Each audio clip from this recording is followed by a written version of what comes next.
the summer after I graduated that I left, I would hang out in this area off and on, like Dalzell Street. And Dalzell Street had some very cool like house parties. There would be local bands would come, and there was one house that had turned themselves into a venue for like traveling artists and stuff. So it was a very cool place to go. It was also off and on a bit dangerous. Like a lot of cool things, it was like, okay, it's not the best neighborhood. And I knew a guy in passing, lived on Dalzell. And it was one night, I guess he really needed it. Every once in a while, life is a little too much, and you need to treat yourself or just take care of yourself. And his form of self-care was treating himself to a nice home-cooked meal. Not uncommon, right? But he treated himself to a nice home-cooked meal of 4 chili dogs. That's a lot of chili dogs. Like 1 is a meal. 2 is a bigger meal. 3 is concerning. And at 4, you're trying to eat away from something. Like you're running away from your problems with your mouth. At 4 chili dogs. This thing took him all night because he made the chili from scratch. He started making the chili in the afternoon. And then he even boiled the hot dogs himself. I don't know, that part was a little bit easier. Toasted the buns, too. He was trying to make a night of it. And he sat down with his plate of 4 chili dogs. Got to work, enjoying himself, watching a movie. And at 2 chili dogs, he was kind of full. But he had made 2 more. And according to him, cold chili dogs are gross. So I guess I gotta stuff these chili dogs. So he ate the 3rd chili dog. 4th chili dog was a battle. 4th chili dog, he had to persevere. But he did. He finished all 4 of his chili dogs. Pushed himself to the limit. Maybe a little bit beyond his limit, because as soon as he was done, he had to run to the bathroom. I don't know if there was something wrong with the meat, but these chili dogs attacked him immediately. And so he was in the bathroom, fighting for his life. And as he's in the bathroom, truly at his most vulnerable, some people broke into his house.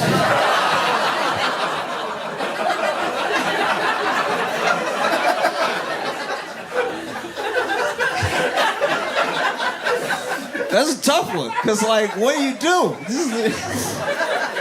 You're dealing with your own situation right now. You're already in distress, and now you hear the door slam open, you're like, I'm not expecting company. No, who could this be? And then you hear all of these Robin-type sounds. Oh, looks like nobody's home.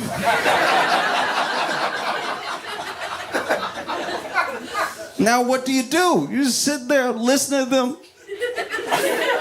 This dude's in his house and they don't think anybody's in there, so they talking loud, critiquing him.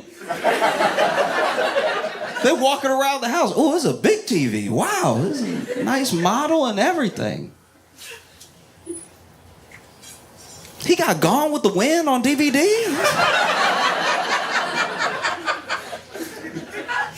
And they're walking in, this was your night off, your night to yourself. So maybe you didn't clean up. They over here judging him out loud. Oh, this place nasty. Make you not even want to rob it. And so now he's just sitting on the toilet, praying that they leave. But he's still got 2 chili dogs in him. And so he's just sitting there, praying. Anytime I prayed on the toilet, it's been for very different reasons Someone, yeah, I know what that's like to be on tour. Be like, Lord, look, if you just see me through this one time, I'm gonna turn everything around. I'm come right back to you. I'm gonna do right. So he's sitting on a toilet, and he hears them robbing him. He hears them like unmounting the TV from the wall. Just the sounds of construction as he's being robbed. With them commenting on his plates. It's like, why does the man got elephants-inspired places? And this guy's a loser. The whole time, you know you can't say anything. He's sitting there as quiet as possible. And as these guys are moving out, the TV first. And TV, I guess, is heavy because they're over here making the moving grunt noises and everything. Like, pick up your side, pick up your side. And as they're conversing, go, pick up your side.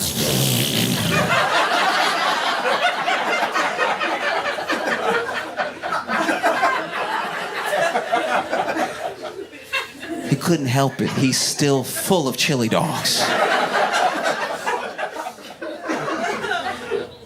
They stop and they're like, hey, wait, hey. Stop, did you hear that? And now he's very scared. Now he's like, oh God. He's trying to be even quieter. As quiet as he can. And he lets out another fart. He couldn't help it. It just happened. So then they were like, outside the door, he hears them, hey! Is somebody in here? Which is a crazy question to ask when you are robbing a house. You are mid-robbery. Imagine the audacity it takes to run up in somebody's house, but hey, I hope nobody home. We did a good job of casing this place. I hope you didn't break schedule. I hope there's not another burglar in here. What has this country come to when you can't burglarize in peace? And so now he doesn't know what to do. He's been found out. And he clearly can't keep quiet. And so then he yells out. It's like, yeah, somebody in here. It's impossible to sound tough on the toilet. That's never gonna happen. This man tried to hit all the bass in his voice, trying to be tough on the toilet. And then he said that he thinks, he doesn't know, but he thought he heard a gun cock. And so now he's terrified. Because the next thing they scream is, where you at?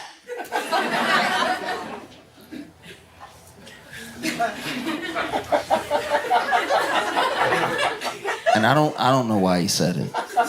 He doesn't know why he said it. But he yelled out right at the bathroom door, come find me!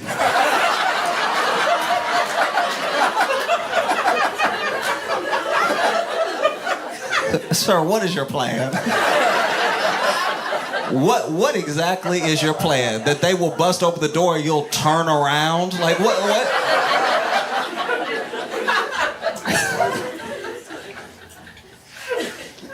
And so, because he had screamed from the bathroom like 2-3 times now, they basically put it together. And then dude who was doing the yelling for the group was like,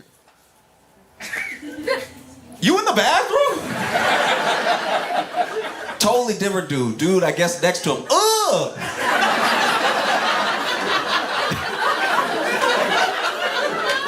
Oh, he boo-booing in there. That's what we heard.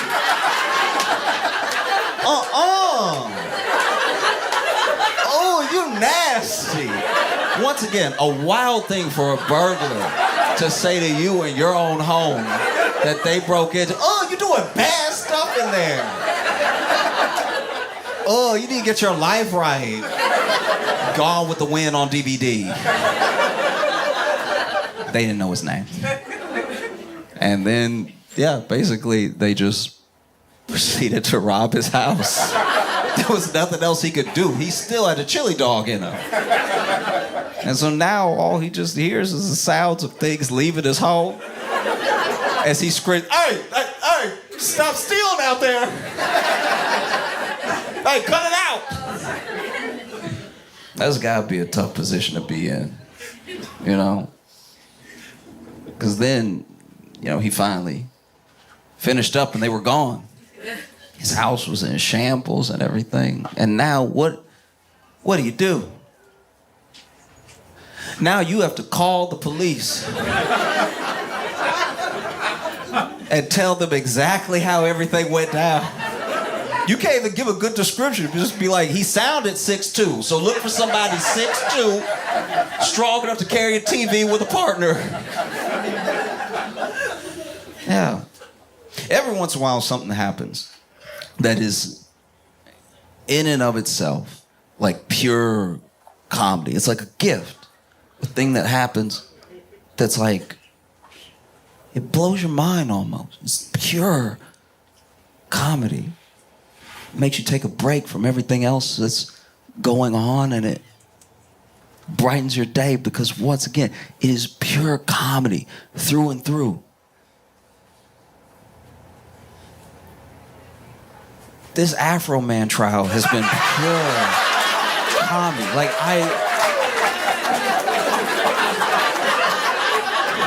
I haven't seen anything like this before. Maybe we won't see it after. This is crazy. All right. Okay. All right. Look. In case you don't know who Afroman is, you have to come back with me to the year 2000. In 2000, this artist named Afroman, apparently, I don't know everything that went into him almost being at the brink of quitting, but apparently he was about to quit making music. This dude went to a party and had a bunch of his music with him. It was physical back then. You could hand somebody music. It wasn't all in the air. You could hand somebody, I don't know, I hate telling people that are younger than me what life used to be like because they look at me like I am from 1645.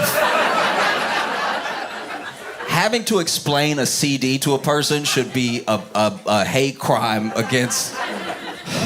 It's ageist to have to explain what a CD is to someone who still has really good joints. It's like...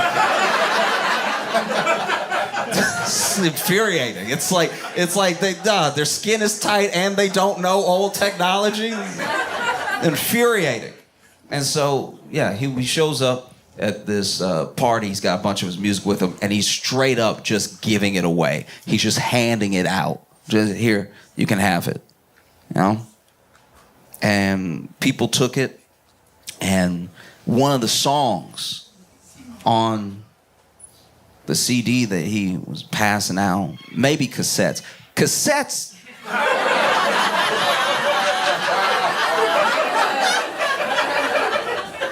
Sometimes I had to explain a cassette tape one time, and I realized that I didn't even know how a cassette tape worked. They were like, why do they call it a cassette? I was like, because it's in a case. Because it's a case and it's little, like it's a cassette because it's in a case, but it's like a little case. And it's dainty. It's like a dainty little case, cassette, you know, for respect because she's a lady, you know. So cassette, and then they put the tape in the cassette, and then there's teeth in the tape. No, it's teeth in the wheels, and then the thing you put the cassette player also has the teeth. But they're different. They're teeth. It's like a kiss. They kiss. They kiss and they spin in a circle, and then spinning in a circle. There's a little black piece of like cushion, I think, and then that runs across the tape. And I don't know where the sound comes from. I don't know why cassettes make noise. It sucks to be old and dumb. But yeah, like that.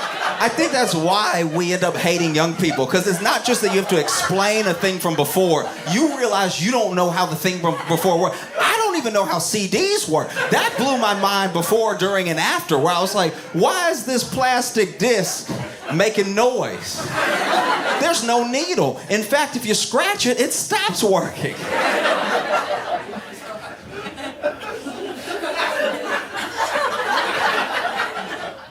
But it has teeth, and so then the teeth kiss, and then you close it, and when you close it, it's supposed to make a slam sound, like a close hard. And then you hit play and it plays. I don't know. You put it in the stereo. You know what a stereo is, don't you dare. They still have stereos.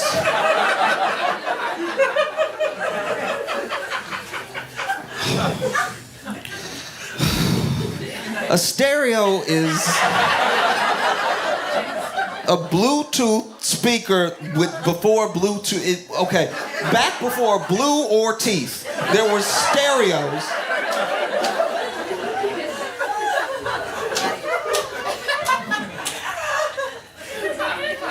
You're gonna give me a nosebleed. Stop asking me questions. Stop asking me questions. With your good ankles.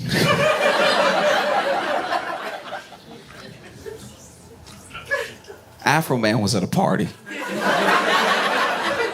And he was giving away his music. I don't know if it was in CD form or if it was in cassette form. All I know is he was giving the music away. And one of the songs in the music he was giving away was what would become a classic, what would become a Grammy-nominated song. In the same amount of time that he was about to quit. Afroman is known for the song Because I Got High. Because I Got High is the anthem of anyone who's ever been late.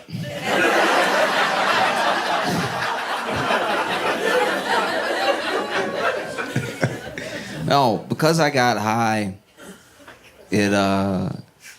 I don't know. It got passed around in a way that was so organic. It was back in a time where we just didn't have access to everybody, or even the idea of having access to thousands of people at one time. It got passed around in a way that was like, I enjoy this. I hope you'll enjoy this. I hope you like it. And not only did they like it, they shared it with someone else. It was almost like predating social media, but exactly how social media would end up working. And it blew up. It really blew. People were singing it. People were living it. It became real life excuses. It just spread. Things that had nothing. I was gonna pay my child support. I swear I was. But I don't know. I got high. Forgot I had any kids. You can't remember everything when you're high. And so, Afroman became this legend for this hit, Because I Got High. Fast forward to 2022, his house was raided.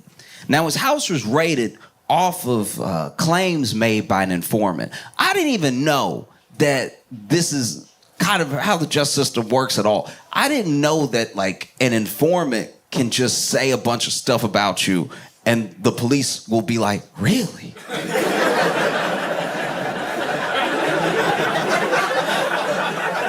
That feels like a flawed system because here's the thing, it's not as if Afroman is this known criminal.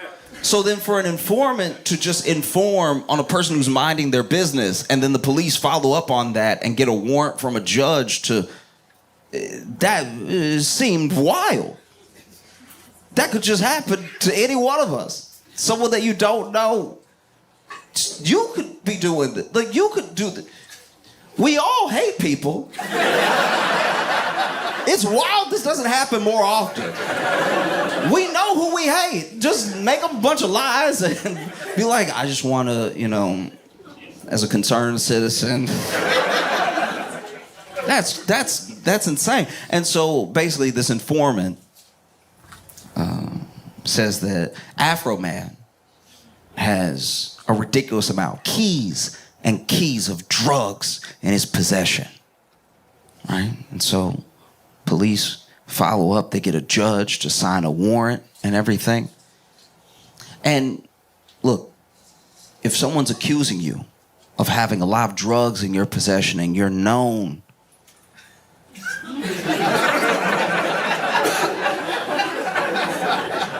for one song above all others,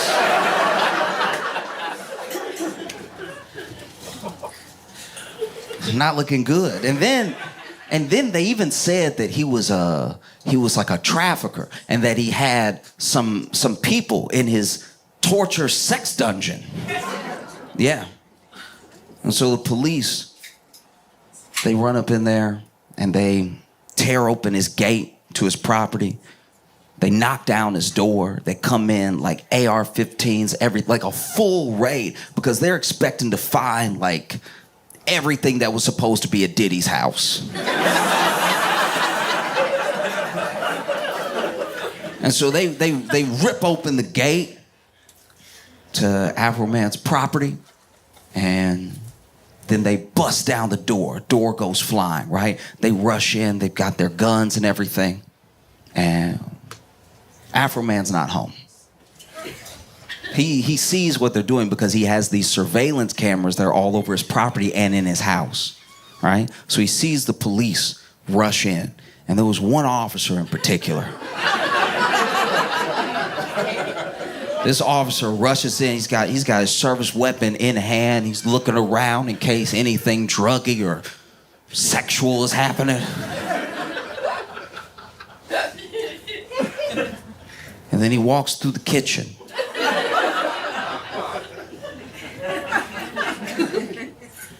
And you can see it on security camera. He notices a lemon pound cake.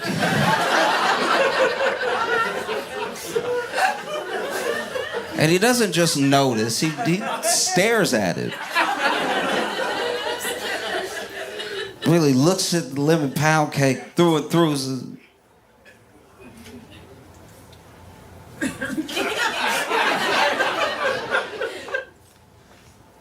And it blew my mind because you're in a raid right now where you think keys of narcotics and a sex dungeon is on the property. Imagine it for Bad Boys 5. They had Will Smith and Martin Lawrence run up into a mansion that is, full of drugs and sex dungeons, and then you see Martin Lawrence stop.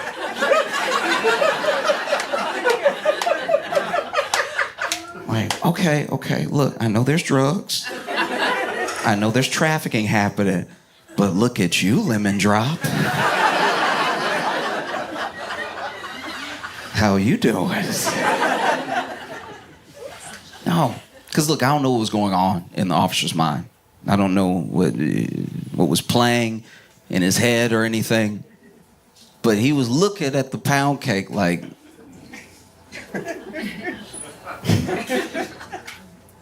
what's a delicious thing like you doing in a place like this?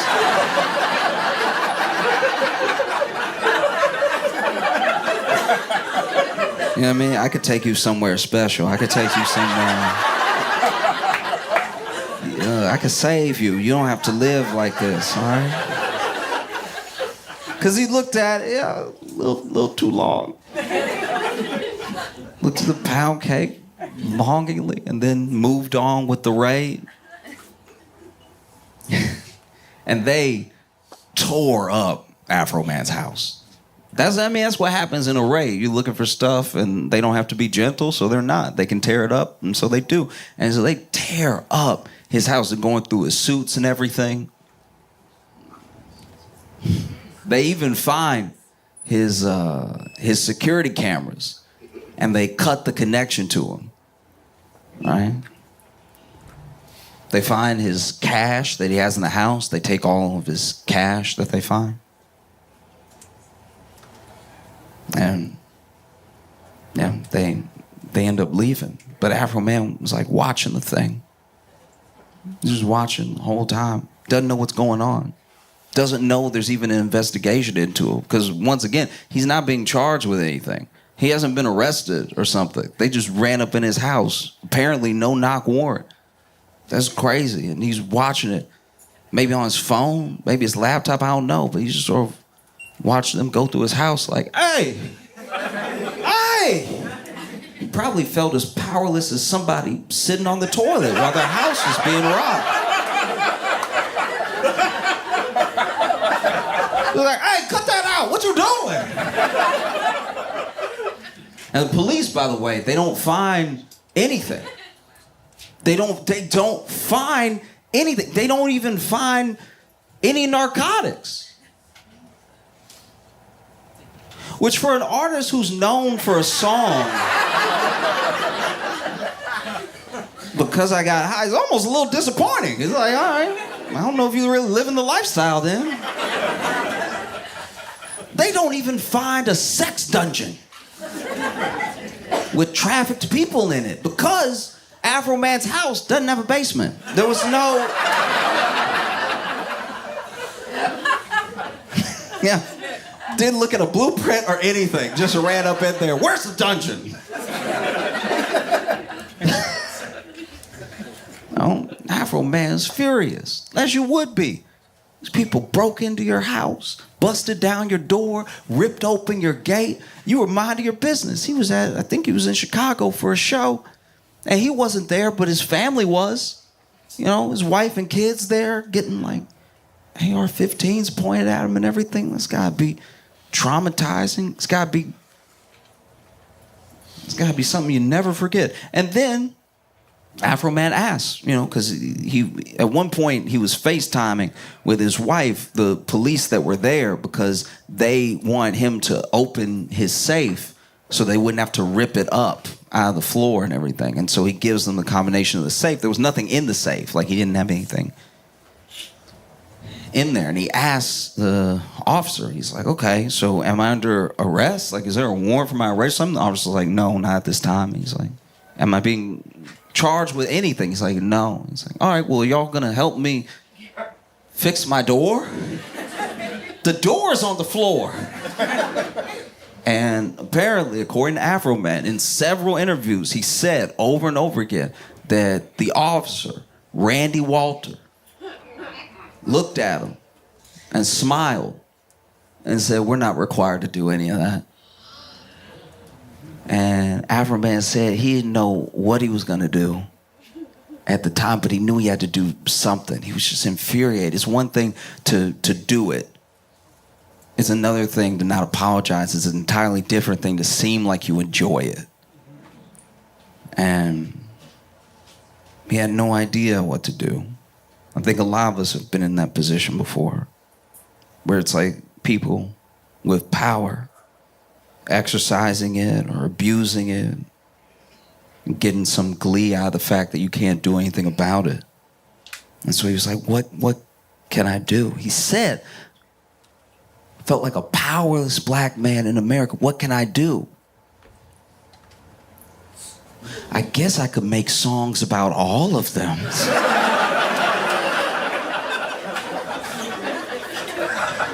Afroman came out with some songs specifically asking, are you going to help me repair my door?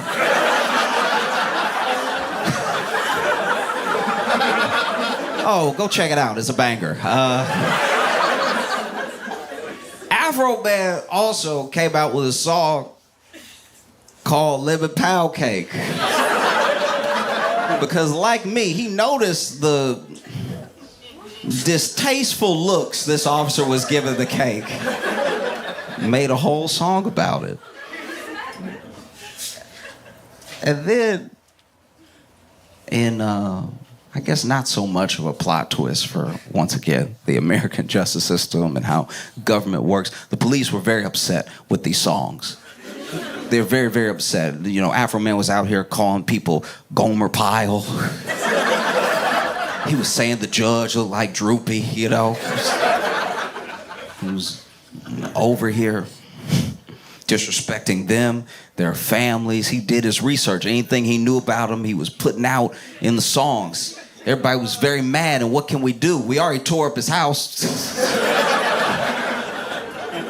Dang, what can we do? And then Afroman calls them all thieves because when they were doing the raid, they took all of his cash, right? This cash in his home, because they're saying that this cash, if they find narcotics, if they find anything, like this is common in raids where they're like, there's no way to say whether this cash is connected with the drugs that we may find, right? So they take the cash, they put it in evidence, they take it to the station, right? And when he shows up, after he's not been charged with anything, he's able to collect the evidence back that they took. And when he went to pick up his cash, he actually brought a news team with him. He brought like the local Fox News team just to make sure everything went well. Because he's like, these people clearly have no love for me. I'm not happy with them. And he said, I brought the local news with me not to make some sensational story. I was trying to not get Epsteined or something. I don't know these people, and I've already seen what they're capable of doing, so he goes in there, gets his money back, and some of his money is missing. They took almost $5,000 in cash from his place, and when he got it back, he was $400 short, which is kind of a pathetic amount to steal. Like that, just... It would make more sense if you took his money and then he showed up and you were like, what money? Like that would track so much more than $400. This is weird. And so he makes these songs. He's calling the police thieves. You know, he's saying they came in my house and they stole from me. And then he makes songs about all of them. Says one of them looks like Gomer Pyle. Said the judge that signed the warrant looked like Droopy. Just letting them all have it. To the point where these officers got really upset. They were so angry. They were very mad. They were like, what can we do? We already tore up his house.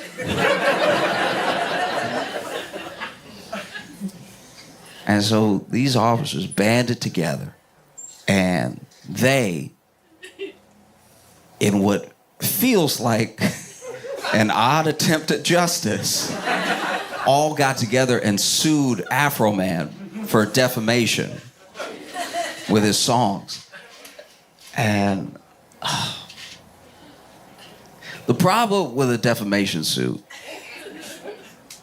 is you do have to explain how the thing hurt you.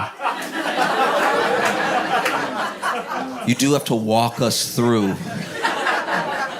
Defamation is also hard to prove when you're a public official. You have to prove like intentional malice of something that is not true. Like opinion and parody won't necessarily get you defamation. And so this was a tough case because it's going to be hard for them to prove, but the fact that it's even going to trial feels uncomfortable because all he was doing was expressing himself through the First Amendment. And so the trial starts, and immediately it feels like a bit of a mistake.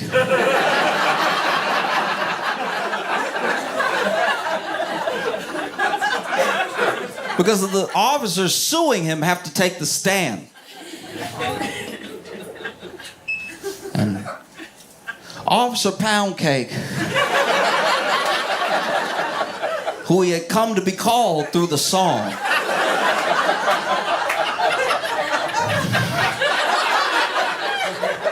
because these songs, okay, this is very important. These songs went viral at the time, but then they went viral again before the trial. And once again, imagine you're Afroman. They've already run up in your house. They've done $24,000 worth of damage to your property. All right? And Afroman's out here trying to live a quiet life. He's not necessarily touring all the time or anything. He's not dropping like album after album after album all the time, you know? He's living seemingly just minding his business and everything. Not going to be able to come up with $24,000 out of nowhere. I don't care what hit song you had. Maybe Mariah Carey with the Christmas. No. She eating good off of that one. That's the exception. But now you're being sued by the police for defamation, which has got to be terrifying because you were already up against the police initially. Afroman tried to sue the police at least for his damages, just to make himself even. But that suit was thrown out because it was a lawful raid. And so now you're being sued by these cops, and it feels like they have all the power because you're going into court, which usually only backs them up. So it's you against them. What do you do? What do you do? You know? I guess if you're Afroman, you release more songs leading up to the trial, which is a move. You could do that, yes. You could add to their case every day leading up to the trial. He drops song after song after song. And he's sitting there trying to defend himself in court. And they had Officer Pound Cake on the stand. And the lawyers asked him, it's like, you've been called Officer Pound Cake.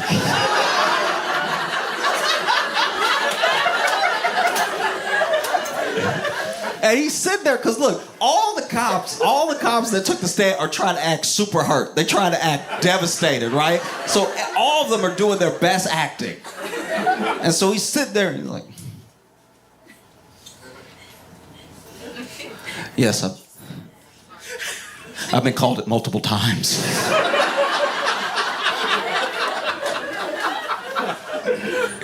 And they've even had pound cakes delivered to the station. Hundreds of cakes. Which, yeah, when the song went viral, and I'm sure when it went viral all over again, people were sending pound cakes to the police station. The people were calling him Officer Pound Cake. Imagine you're him. Imagine. Maybe you even have to go to another precinct to help out. Maybe there's some security detail you have to help on. Maybe it's another raid that you have to be involved in. And you show up because it wasn't just Afroman. The police were also calling him Officer Pound Cake. A lot. Imagine you show up to a raid, you strapped, you geared up and everything, and they're like, well, looky here. All right, Officer Pound Cake, we are going to be doing a raid on a meth lab. Now, I know they're cooking in there, but it's not the type that you like.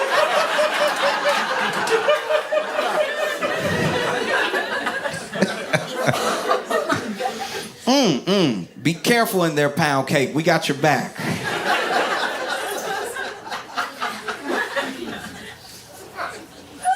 And not only did they ask about being called Pound Cake and about getting pound cakes,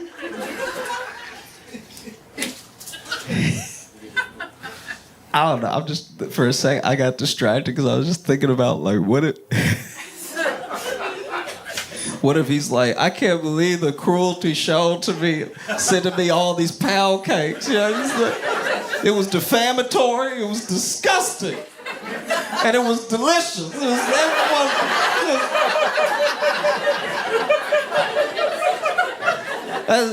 That's terrible that you sending me all these cakes knowing I can't resist.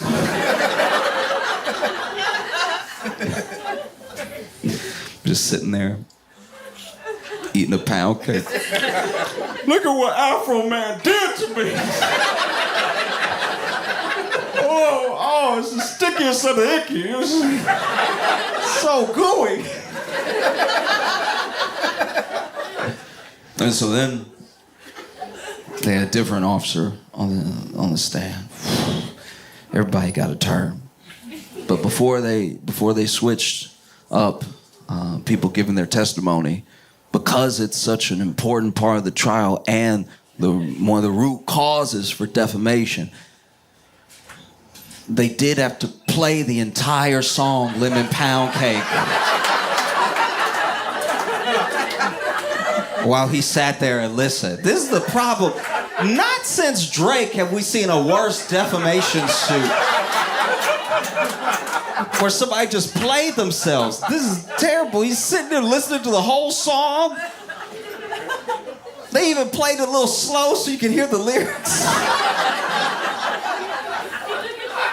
Getting his feelings hurt all over. And then he got off the stand, and then they went to this Officer Lisa. Now, Afroman had given everybody a nickname, right? Called one officer Pound Cake, and Lisa, he called Lick 'em Low Lisa. I know.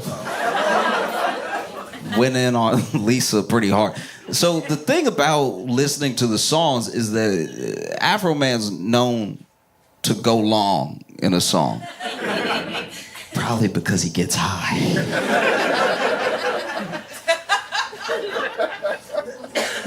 But the song Lick 'em Low Lisa is 13 minutes.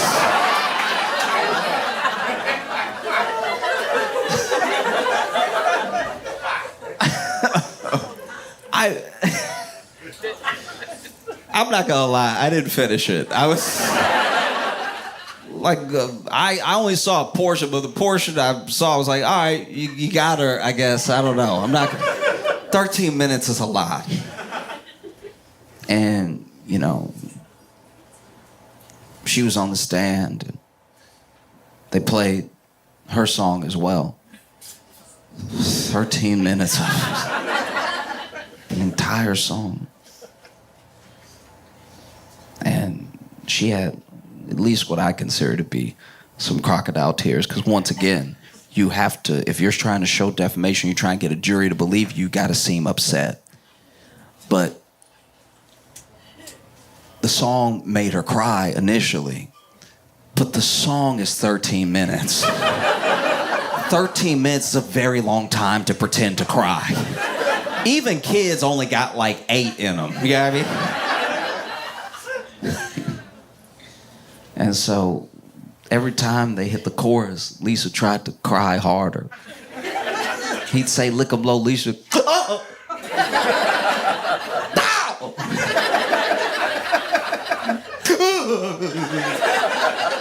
Like, at a certain point, I need to see tears. I'm not gonna lie. Then she got off the stand. And then,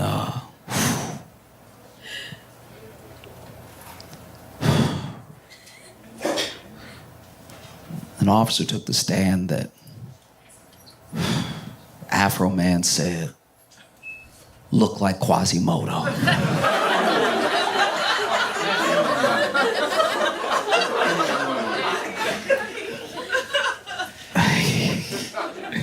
And when asked by the lawyer, like, you know, you said that you look like Quasimodo and that you're saying that that caused you harm and did damage, it, you know, disrupted your life and your reputation.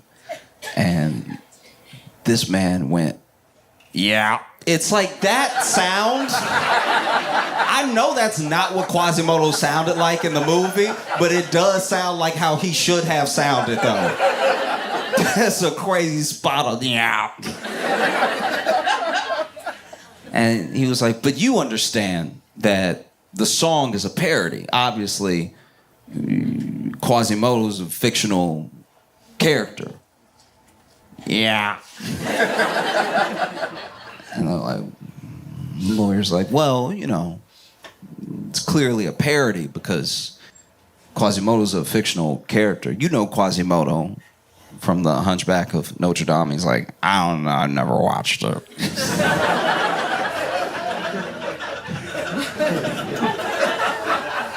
And he's like, oh, okay, but it hurt your feelings?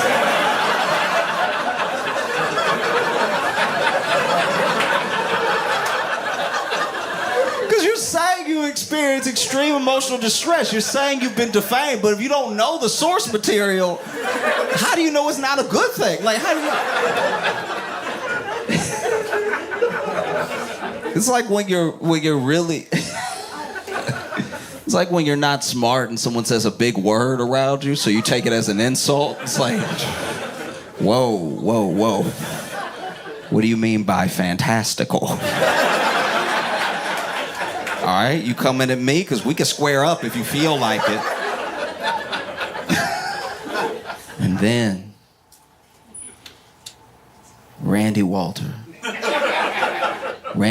took the stand. Randy Walter, who looked at Afroman whenever they were FaceTiming and smiled at him and said, we're not required to do any of that. Takes the stand. And Afroman, a couple days before the trial started, Afroman released a song, as he does. And this song was called Randy Walter is an SOB.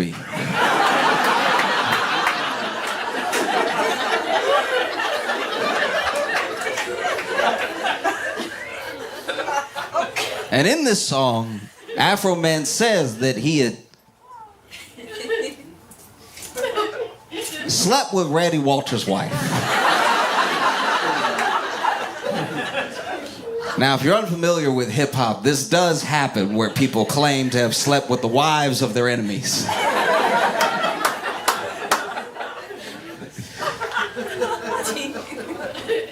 But Randy took the stand, and Afroman's lawyer asked him, so he's saying that he is, slept with your wife, he's called you an SOB. But you understand that this is a song that could be just an opinion, He doesn't know you personally or anything. It could just be an opinion that you're an SOB. And then Randy's like, yes, it could. And then Afroman's lawyer says, yeah, because there's no way to even verifiably prove that you're an SOB.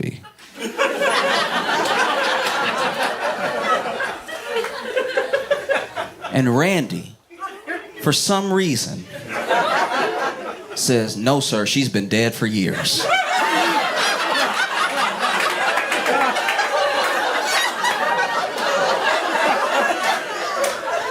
Randy! Randy, what's wrong with you, Randy? Randy, what are you thinking?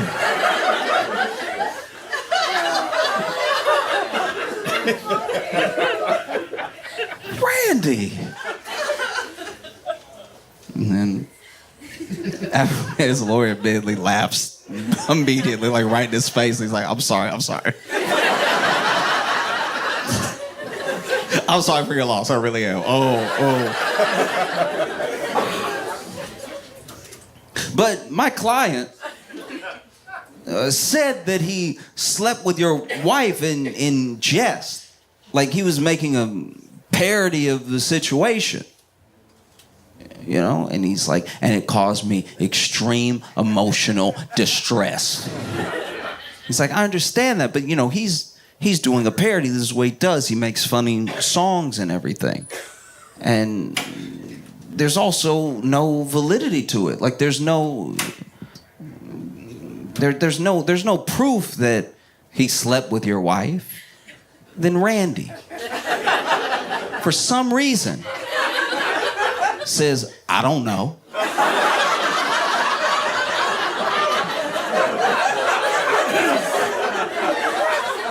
Randy!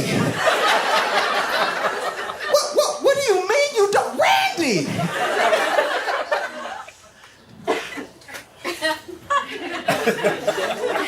This is also an insane thing to say because you're suing for defamation. But if you don't know if the thing isn't true, how can it be defamatory?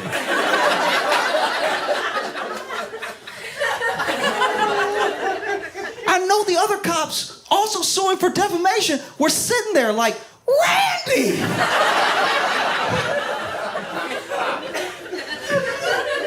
Even if you think that's true, button up right now. What's wrong with you? And so the lawyer was like, wait, I'm sorry? You don't know if he slept with your wife? And Randy goes, I mean, I hope not.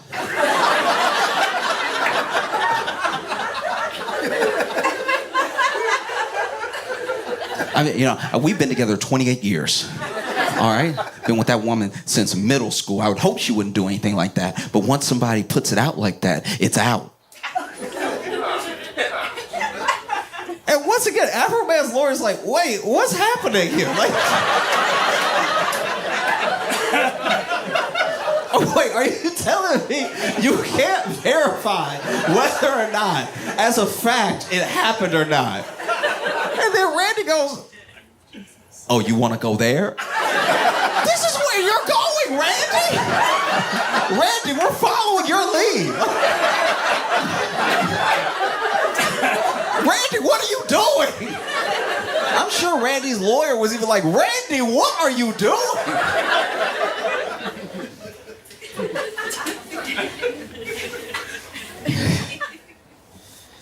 Randy got off the stand.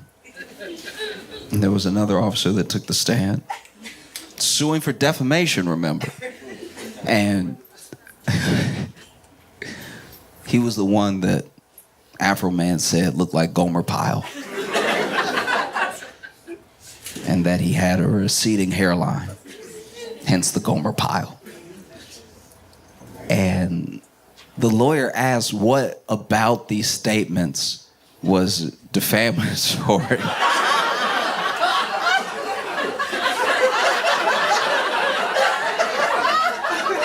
Which I know he has to ask for his job, but that's crazy.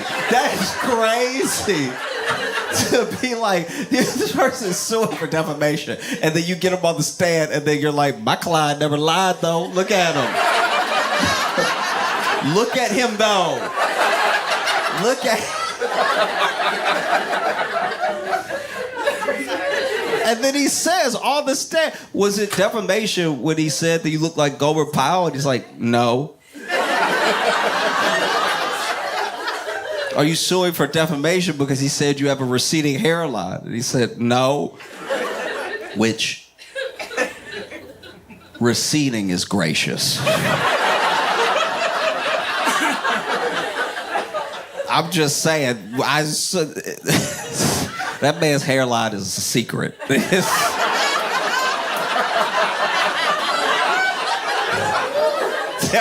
Ooh, wait. No, you'll see. When you look at him, you'll see. You'll know exactly what I'm talking about. That man, when I saw him, I was like, hairline?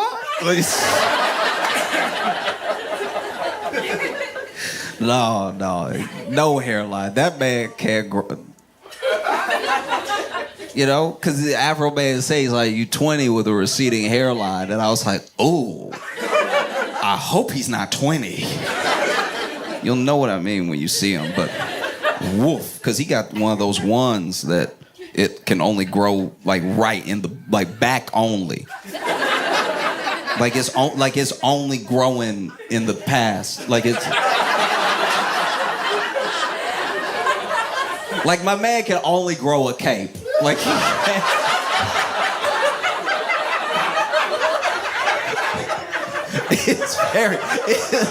receding was Christian of him.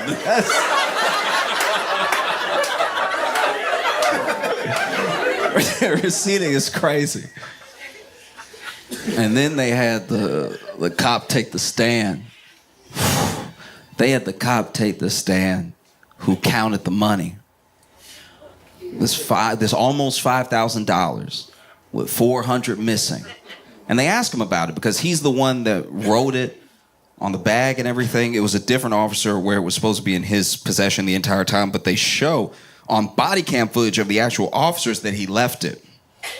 So, you know, Afroman's being sued for calling them thieves. And he called them thieves collectively, but then they're all suing individually. Once again, for $3.9 million, they're all suing individually for being called thieves and being defamed. And they knew that the strongest case was the theft, because theft would be an actual, like, crime. It could ruin your reputation as an officer and everything.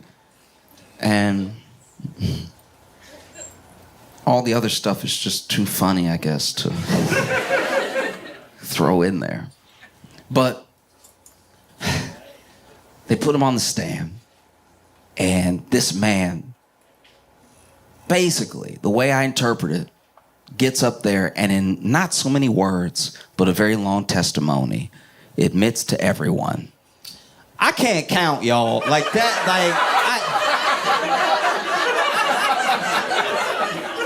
that's rough. You know what I mean? Sometimes it's a 5, sometimes it's a 2 with a 0 behind it. Like, what are we doing? This man couldn't count to almost 5,000 with some increments of like 100, you know? And then they had another officer take the stand that explained what happened. And they're like, actually, when you watch the security cam footage, you hear him count out loud. I'm not trying to shame anybody. We all spell and count at our own pace. But if you grown and counting out loud and not a cashier, you might be struggling. This man was counting out loud for everyone. And look, maybe that's protocol. Maybe that's what he's supposed to do so that there are witnesses to how much money he's counting. Maybe, right? But he said if you watch the footage, you can hear him kind of start to count wrong. And nobody stops him. So there's a chance that the police didn't steal any money. They just horrifically miscounted it. And I honestly can't decide what's worse, a corrupt cop or a dumb cop, because either way, everyone in this case, Randy, Lisa, Pound Cake, the one that can't count, everybody has or had a gun. That's crazy. Can you count the bullets? Devastating. And so the defense only calls one witness. And it was one of the officer's ex-wives.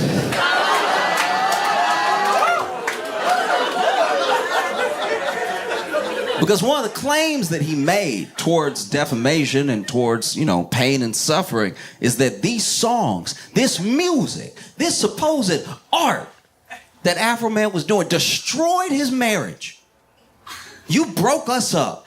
You made me a laughing stock. She can't be with a laughing stock.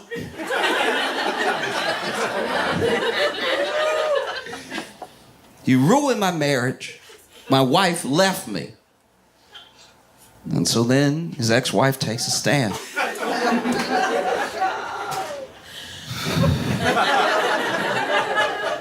And the lawyer asked, did the music that was released by my client, did you take any of it seriously at all? And she was like, no.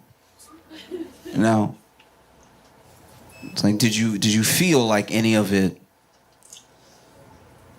was causing a rift between you two? Did my client's music break up your marriage? And she was like, no. And that's gotta be rough to sit there and watch your ex-wife on the stand be like, nah, it was him. It was all him. It was actually him through and through. There was nothing else that came in between. It was just, I was married to him, which is what makes you not want to be married to him.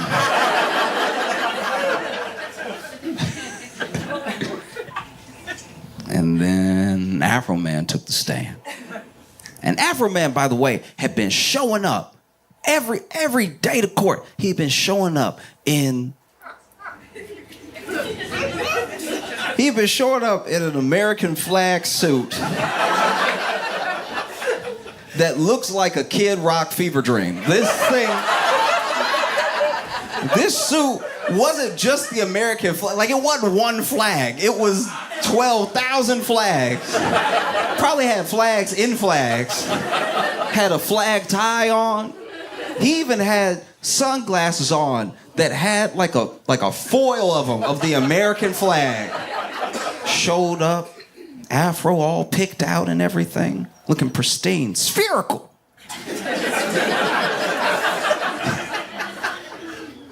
Takes the stand. And, the lawyers for the cops try to come at him hard. Try to be like, so what gives you the right to defame my clients? And he was like, the First Amendment gives me the right to do everything that I did. I took my bad time. I made a good time out of it. I made funny songs. I didn't try to retaliate or anything. They're the ones that knocked down my door, caused damage to my house. They're the ones that turned my life upside down. I tried to make something good out of it. If they had never raided my house and they were never there, they wouldn't have been on my cameras. I wouldn't know their names. There wouldn't be these songs. I mean, it's really their fault when you think about it.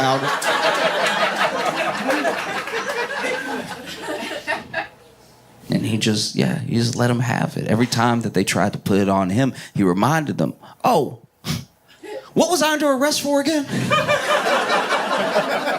I don't even have a basement. And then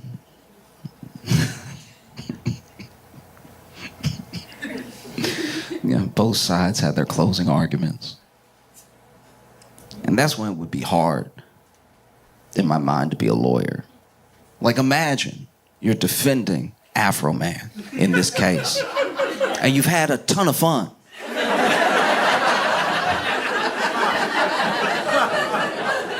There's even been some surprises. You're like, wait. Did you sleep with his wife?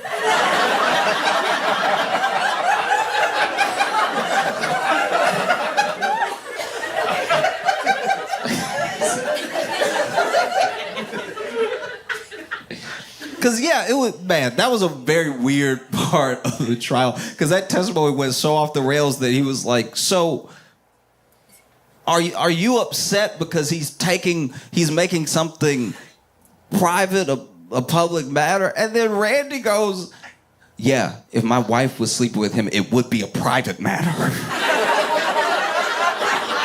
I'm starting to think this happened, Randy. Randy, if this did not happen, they should never let Randy take the stand ever again. You won't know if a crime was committed or not.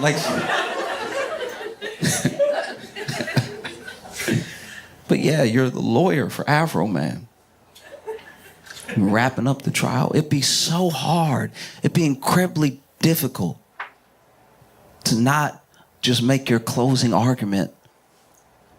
Y'all, I mean, look.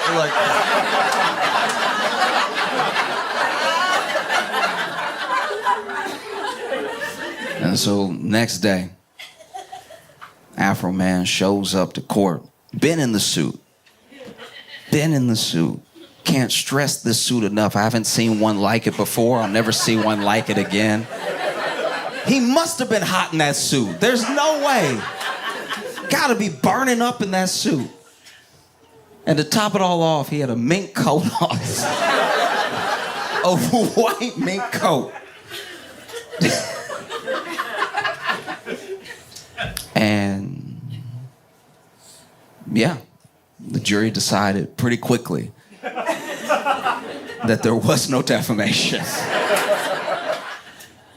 It was fantastic. Afroman doesn't have to pay that money. Everybody can go about their way. And we got some great songs. Because I think one of the reasons so many people were rooting for him, and people who you wouldn't even think, this was almost like across the board. Even the people who usually defend cops no matter what they do were really in favor of Afroman winning. Because, especially now, it feels like the First and Second